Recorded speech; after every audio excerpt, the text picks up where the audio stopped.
Hingi muna kami ng update mula sa Department of Justice, Undersecretary Marge. Okay. So, good afternoon, ASEC Dale and ASEC Joey. Una sa aking mga update, ang hakbang ng DOJ sa online selling ng mga sanggol.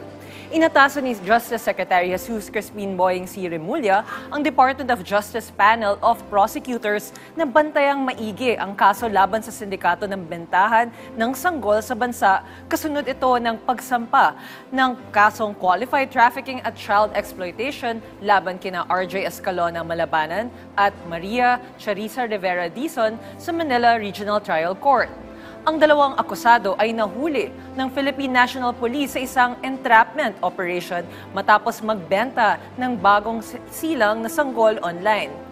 Ayon kay Secretary Remulla, hindi katanggap-tanggap at walang puwang sa lipunan ang ganitong klase na gawain at pang-aabuso. Inatasan ng kalihim ang DOJ Task Force on Women and Children and Against Trafficking in Persons na tutukan ang kaso at siguruhing mapaparusahan ang mga sangkot sa iligal na gawaing ito.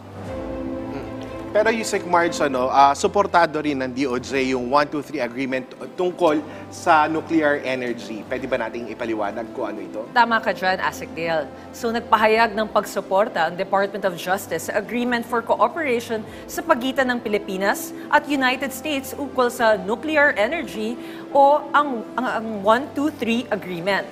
Sa isang legal opinion, ipinahayag ni Justice Secretary Jesus Crispin Boying C. Remulla bilang miyembro ng Nuclear Energy Program Interagency Committee na naaayon sa umiiral na batas sa bansa ang 123 Agreement.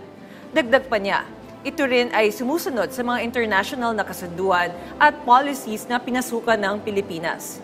Giit ng kalihim, malinaw na inihayag ng kasunduan na ang gagawing kooperasyon sa pagdevelop ng nuclear energy ay hindi gagamitin sa anumang military purposes.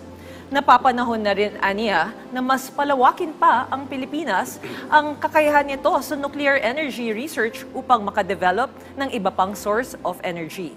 Ang 123 Agreement ay nilagdaan sa San Francisco, California, USA noong November 16, 2023. At saka, ASEC Marge, meron ding mga bagong prosecutors ang itinalaga. Ano bang update natin dito? So, meron din kami mga malugod namin na tinanggap ni Justice Secretary Jesus Crispin Boying C. Remulla ang 24 na bagong talagang prosecutor sa Department of Justice. Formal na nanumpa bilang miyembro ng National Prosecution Service ng DOJ ang mga piskal kahapon na pinangunahan ni Undersecretary Frederick Vida, USEC in charge for Financial Administration and Personnel Cluster. Sa kanyang mensahe, umaasa si Secretary Remulla na mas marami pang makamit at maging tagumpay ang DOJ sa pagkakatalaga ng mga bagong prosecutors. Ang mga bagong prosecutors ay itatalaga sa iba't ibang prosecution office sa buong bansa. Maraming salamat, Yusek Marge.